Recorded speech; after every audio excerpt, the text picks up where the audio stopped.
হ্যাঁ ভাই, আপনার নাম এবং পেশা? হাই, আমার নাম আহমদ। আমি গৌরব দেশ ইরাকের নাগরিক এবং আমি জন্মগত মুসলিম।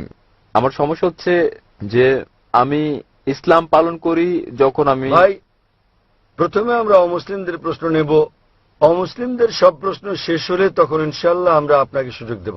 হ্যাঁ, তবে আমি আপনাকে আমার সমস্যার কথা বলছি। তা হচ্ছে, তবে আপনি বলেছেন আপনি আহমেদ এবং আপনি একজন জন্মগত আমি একজন জন্মগত মুসলিম, কিন্তু এখন আপনি মুসলিম কি না? আমি অজ্ঞবাদী। ও, তো আপনি এখন ইসলাম ধর্ম ত্যাগ করেছেন? হ্যাঁ, আমি সন্দিহান। ওকে, ফাইন। যদি আপনি ইসলাম ধর্ম ছেড়ে থাকেন তাহলে আপনি প্রশ্ন করতে পারেন। ওকে, আমার প্রশ্ন হচ্ছে কি জন্য আমার আপনার অন্যান্য মুসলিম ও আমার কিছু বন্ধুর মতো বিশ্বাস নেই, যদিও আমি ইসলাম অনেকখানি অনুসরণ করি এবং উমরা করেছি, কিন্তু এখনো আমি ইসলামে নিষিদ্ধ বেশিরভাগ পাপ কাজ করি এবং মাঝে মাঝে আমি নামাজ ইত্যাদিতে অলসতা করি যা ইসলামে পালন করতে হয়।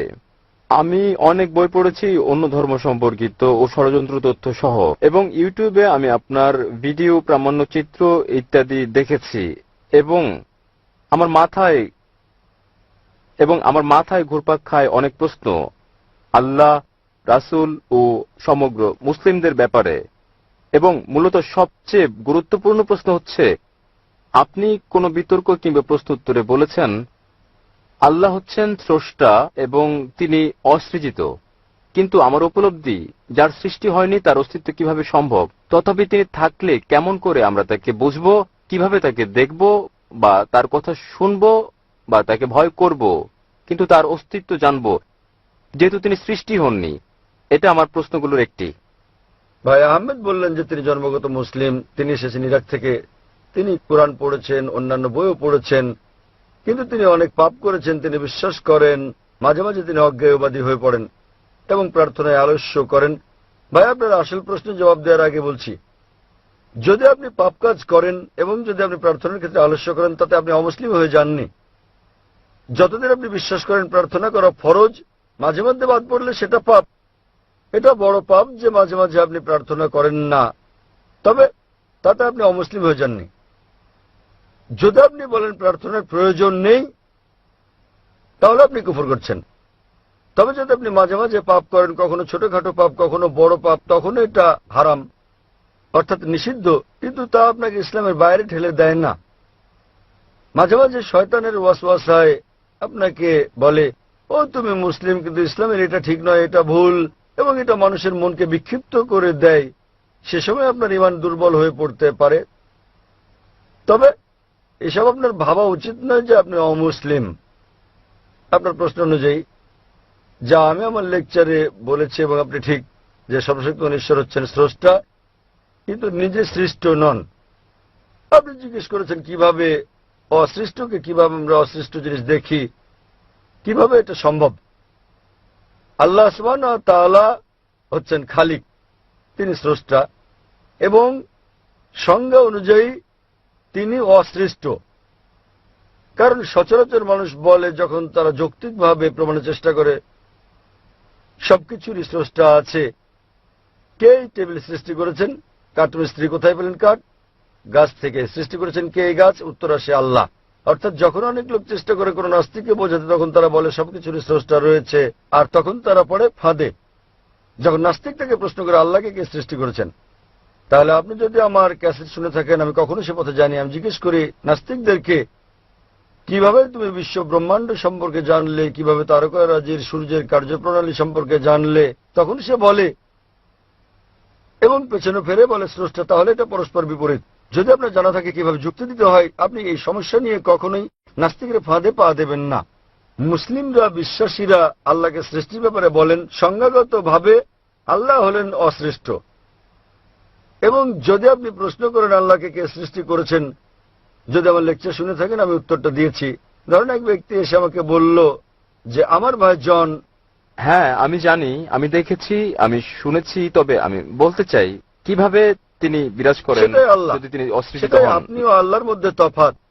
তিনি কিভাবে বিরাজমান, মানে তিনি বিরাজিত ছিলেন পূর্ব থেকে, তার কোনো শুরু নেই। আপনার এবং আমার শুরু আছে মানুষের বেলায়, আর সেটাই আমাদের আল্লাহর মধ্যে পার্থক্য। আপনি বলতে পারেন না যে আল্লাহকে আমাদের মতো হতে হবে। যদি আল্লাহ আপনার আমার মতো হন তাহলে তার ইবাদত করবো কেন? তাই আপনি কি বিগ ব্রাদারের ঘটনা কখনো শুনেছেন? এটি ব্যবহৃত হয় বিভিন্ন ক্ষেত্রে ও রাজনৈতিক কার্যকলাপে জনসাধারণকে নিয়ন্ত্রণ করতে। এই ধারণায় অনেক দেবদেবী যুক্ত করে পরবর্তীতে এটিকে একটি একেশ্বরবাদী ধর্মে পরিণত করা হয়েছে বিষয়টিকে সহজ করার বিগ জন্য। ব্রাদার আমি কখনো শুনি বিগ ব্রাদার ধর্মের নাম। এটি একটি ধর্ম, এটা হচ্ছে একটি মতবাদ, একটি ধারণা, মূলত উদাহরণ।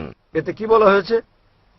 কি এই ধারণায় কি বলা হয়েছে? এতে কি বলা হয়েছে সেটা হচ্ছে, যখন আপনার একজন বড় ভাই থাকে, আপনার জীবনযাপন নির্বিঘ্ন হয়, যখন সার্বক্ষণিক দেখাশোনার জন্য আপনার কেউ থাকে, সবসময় আপনাকে বোঝেন, রক্ষা করেন, আপনার সঙ্গে থাকেন এবং আপনি তার সঙ্গে কথাও বলতে পারেন, যদিও তিনি কখনো আপনার সাথে কথা বলেন না, থাকতে পারেন আপনার স্বপ্নে ইত্যাদিতে, ফলে আপনার জীবন ধারণ সহজ হয়, যার কোনো বিগ ব্রাদার নেই এবং সব কাজ সহজে নিয়ন্ত্রণ করেন না এবং পুরোপুরি স্বাধীনতা ভোগ করা বড় শাসক ব্যক্তির জন্য বিপজ্জনক। এতে কি বলা হয়েছে আমি জানি না।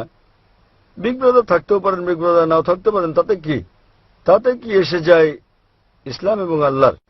তাতে কি এসে যায়? কারণ মূলত আল্লাহ সবসময় আপনার খেয়াল রাখছেন। তিনি, তাহলে আপনি কি বলতে চান আল্লাহ একজন বড় ভাইয়ের মতো? একেবারেই আপনার সুরক্ষার জন্য আপনি তাকে ব্যবহার করছেন, আপনি তাকে ছেড়ে দেবেন না। আপনি জানেন আমি কি বলছি। দেখেন, এটা হচ্ছে একটা হাইপোথিসিস, এটা হচ্ছে একটা ধারণা। যদি আপনি শুনে থাকেন কিভাবে আমি বোঝাই কোন নাস্তিককে, যদি আপনি আমার উত্তর শোনেন, আপনি বলেছেন আমি অজ্ঞবাদী, আপনি নাস্তিক। হ্যাঁ, আমার প্রথম কাজ হচ্ছে আমি তাকে অভিনন্দন জানাই। কি? আমি তাকে অভিনন্দন জানাই। হ্যাঁ, আপনি কি আমার উত্তর শুনেছেন? হ্যাঁ, আপনি তাকে অভিনন্দন জানান। তবে আমি কোন নাস্তিকের সঙ্গে আপনার বিতর্ক দেখিনি, আমি কেবল কিছু প্রশ্নের জবাব দিতে দেখেছি। ফাইন, তাহলে কি আপনি নাস্তিকের উত্তর শুনেননি? না, তবে আমি ডেভিড উইলিয়াম ক্যাম্পবেলের সঙ্গে আপনার বিতর্ক দেখেছি। ডেভিড উইলিয়াম ক্যাম্পবেল তো নাস্তিক নন। জি জি। যখন কোন নাস্তিক আমাকে বলে তিনি আপনার মতো বিগ ব্রাদার তত্ত্বের মতো ঈশ্বরে বিশ্বাস করেন না, হ্যাঁ, এবং আপনি এই তত্ত্বে বিশ্বাস করলে আমি আপনাকে জিজ্ঞেস করব, প্রথম কাজ হচ্ছে আমার নাস্তিককে অভিনন্দন জানানো। কেন জানেন? হ্যাঁ, কারণ তারা ভাবে এবং তারা অনুসরণ করে না যা তাদের পিতামাতার করে এবং যে জাতীয়। না, আমি তাকে অভিনন্দন জানাই কারণ তিনি অন্ধবিশ্বাস করেন না। অন্যরা অন্ধবিশ্বাস করছে। তিনি খ্রিস্টান কারণ তার পিতা খ্রিস্টান, তিনি হিন্দু কারণ তার পিতা হিন্দু, বেশিরভাগ মুসলিমের পিতা মুসলিম হওয়ার কারণে মুসলিম। তিনি ভাবছেন, তিনি বলছেন কোন ঈশ্বর নেই। তিনি বলছেন ইসলামী শাহাদার প্রথম অংশ লা ইলাহা। যে কারণে আমি তাকে অভিনন্দন জানাই তা হচ্ছে তিনি বলছেন প্রথম অংশ ইসলামী শাহাদার, ইসলামী রীতির লা ইলাহা। কেবল যে জিনিসটা আমাকে করতে হবে তা হচ্ছে ইল্লাল্লাহ, যা আমি করবো ইনশাআল্লাহ। তাই যদি আপনি আমার উত্তর শুনে থাকেন, একজন নাস্তিক হয়েছেন কারণ তিনি বিজ্ঞানে বিশ্বাস করেন, যুক্তিতে বিশ্বাস করেন। অথবা আমি তাকে জিজ্ঞেস করি, যদি তার সামনে একটি যন্ত্র আনা হয় যা বিশ্বের কেউ কখনো আগে দেখেনি, এবং যদি এই প্রশ্ন করা হয় যে কে সর্বপ্রথম এই নতুন যন্ত্রের গঠন পদ্ধতি বলতে পারবে, তাহলে উত্তরটা কি? অবশ্যই এর স্রষ্টা, এর উৎপাদনকারী, এর নির্মাতা। স্রষ্টা, উৎপাদনকারী, প্রস্তুতকারী। তাহলে যখন আমরা তাকে জিজ্ঞেস করি যে কিভাবে এই পৃথিবী সৃষ্টি হলো, তিনি বিগ ব্যাং এর কথা বলবেন। তিনি যা বলবেন তা 1400 বছর আগে উল্লেখ করা হয়েছে কোরআনে, সূরা আম্বিয়া অধ্যায় নম্বর 21 আয়াত নম্বর 30। আওয়ালাম ইয়ারাল্লাযিনা কাফারু আন্নাস সামাওয়াতি ওয়াল আরদা কানাত রাতকুম ফাতাকনাহুমা। অবিশ্বাসীরা কি দেখে না আসমান ও জমিন একত্রিত ছিল এবং আমি তাদের পৃথক করেছি? এটা আপনারা জেনেছেন 50 বছর আগে কোরআনে এটা উল্লেখ করা হয়েছে। 1400 বছর আগে কে উল্লেখ করতে পারেন? ঠিক আছে, বিভিন্ন সভ্যতা 2000 বা 5000 খ্রিস্টপূর্ব সালে, ইসলাম কিংবা খ্রিস্ট ধর্মের আগে, সে সময় বিভিন্ন সভ্যতা ছিল, তারা জ্যোতির্বিজ্ঞানে পারদর্শী ছিল এবং তারা এখন আমরা যা জানি তার চেয়ে বেশি জানতো আমাদের সৌরজগৎ সম্পর্কে। ভাই, আপনার বিজ্ঞান সম্পর্কে জ্ঞান কম, গভীর নয়। আমি একমত। এমন কিছু বিষয় রয়েছে যাকে বলা হয় হাইপোথিসিস। উদাহরণস্বরূপ আমরা জানতে পেরেছি, আমাদের কাছে প্রমাণ আছে যে পৃথিবীকে ডিম্বাকৃতি বলা হয়েছে 1577 সালে। আমি জানি যে খ্রিস্টপূর্ব 600 সালে পিথাগোরাস ছিলেন যিনি বিশ্বাস করতেন যে পৃথিবী ডিম্বাকৃতি। পিথাগোরাস বিশ্বাস করতেন পৃথিবী ডিম্বাকৃতি। তিনি এও বিশ্বাস করতেন পৃথিবী মহাবিশ্বের কেন্দ্রবিন্দু, যেটা ছিল ভুল। আপনি আমাকে এমন একটা সভ্যতা দেখান যা কোরআনে বর্ণিত সবকিছু বিশ্বাস করত। আমি আপনাকে চ্যালেঞ্জ করছি, আপনি যা বলেছেন, আপনি কি বোঝাতে চান? কোন ব্যক্তি ছিলেন যিনি বলেছেন ঠিক আছে এই সভ্যতার 100টি জিনিসের মধ্যে 2টো জিনিস ঠিক, 100 জিনিসের মধ্যে 5টি জিনিস ঠিক। এই 100র মধ্যে যাচাই বাছাই কে করতে পারেন? আর কেউ নন, স্রষ্টা। যদি আপনি জানেন 10টি ভিন্ন ভিন্ন সভ্যতা ছিল, শত শত সভ্যতা ছিল, আমরা জানি অতীতে এমন একটিও সভ্যতা ছিল না যারা বিজ্ঞানের সবকিছু জানতো আজ আমরা যা জানি। তাহলে কোথায় আপনার যুক্তি, কোথায় আপনার তত্ত্ব? আমি জানি নির্দিষ্ট বিষয়গুলো ছিল ধারণাগত, যা পরে প্রমাণিত হয়েছে, কিন্তু এমন একটি সভ্যতাও ছিল না যারা সবকিছু জানতো যা কোরআনে উল্লেখ করা হয়েছে। তাহলে উত্তর চলে আসছে মূল প্রশ্নের, এসবগুলো কোরআনে কে সংরক্ষণ করেছেন? 1400 বছর আগে কেউ কি পারত বলতে, ঠিক আছে 100 জিনিসের মধ্যে 3টি ঠিক, এই 100-র মধ্যে 2টো ঠিক, এই 100-র মধ্যে এটা সম্ভব নয়, গাণিতিকভাবে এটা সম্ভব নয়। Well, আপনি অতিরিক্ত কোনো বিষয়ের ধারণা দেননি। আমি বুঝাতে চাই জ্ঞানী শক্তি এবং ভাই আমি আপনাকে একটা সহজ প্রশ্ন করেছি, এখানে বিতর্ক করতে আসিনি। হ্যাঁ, আমি আপনাকে একটা প্রশ্ন করছি, এমন একটা সভ্যতার কথা বলুন আপনি অন্য কিছু জানতে চাচ্ছেন। আমরা হ্যাঁ। এখানে আলোচনায় বসিনি, আপনি রুমে আসতে পারেন আলোচনার জন্য। আপনি প্রশ্ন করবেন, আমি আপনাকে উত্তর দেব। আপনি পুরনো সভ্যতার কথা বললেন, আমি বললাম ঠিক বলেছেন, তবে 100-র মধ্যে 98টি ছিল ভুল। তাই আমি আপনাকে জিজ্ঞেস করি, কে এসব করে উল্লেখ করেছেন? আপনি এখন অন্য কিছু বলছেন। হ্যাঁ, আমি আপনাকে সাধারণ প্রশ্ন জিজ্ঞেস করছি, 2+2 সমান কত? আপনি বলছেন, আমি বলছি 3×3 সমান কত? আমি আপনার নাম জিজ্ঞেস করছি, আপনি বলছেন আপনি কোথায় থাকেন।